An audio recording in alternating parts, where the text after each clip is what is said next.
السلام علیکم ورحمۃ اللہ جی۔ تو یہ صلح حدیبیہ کا مقام ہے اور یہ وہ جگہ ہے جہاں پر ایک درخت تھا جس کے نیچے بیعت ہوئی تھی سیدنا عثمان رضی اللہ تعالیٰ عنہ کی شہادت کی خبر پر۔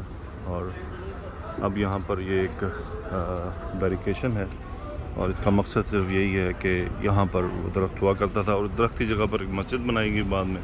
وہ مسجد پھر گر گئی، اب انہوں نے ایک نئی مسجد بنائی ہے جو اس طرف پیچھے کو کر کے ہے۔ اور یہ وہ مقام ہے جہاں سے آیا تھا ان فتحنا لک فتحا مبینا، کہ ہم نے آپ کو یقیناً ایک واضح فتح عطا فرمائی۔ تو یوں سمجھ لے کہ اسلام کی فتح یہاں ہوئی تھی، یہاں سے اس کی فتح کی ابتدا ہوئی تھی اور یہاں سے ہی اسلام کے معاملات مضبوط ہونا شروع ہوئے تھے، کیونکہ یہ صلح حدیبیہ ایک وکٹری تھی دو پاورز کے درمیان۔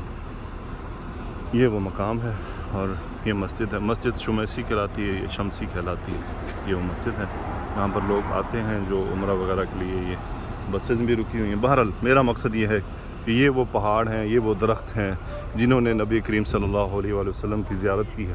درخت تو میں نہیں کہوں گا، البتہ پہاڑوں نے ضرور کی ہے جو یہاں پہاڑ موجود ہیں۔ یہاں آنے کے بعد بس یہی احساس اور خیال مجھے آتا ہے کہ یہاں پر رسول اللہ صلی اللہ علیہ وسلم تشریف لائے تھے اور آپ کے ساتھ آپ کے 1400 صحابہ، خلفاء راشدین، عشرہ مبشرہ سب ساتھ موجود تھے۔ یہ وہ جگہ ہے جہاں کائنات کے افضل ترین ہستی اللہ تعالیٰ کے محبوب یہاں پر تشریف لائے اور یہاں سے اسلام کی ابتدا ہوئی، یعنی فتح کی ابتدا ہوئی۔ یہ وہ مقام ہے حدیبیہ کا۔ یہ 26 کلومیٹر ہے مکہ سے اور یہ وہ راستہ ہے، پرانا راستہ ہے جو مکہ سے جدہ جاتا تھا، یہ وہ راستہ ہے۔ ابھی تو خیر نیا روڈ ہے، یہ وہ پرانا روڈ ہے۔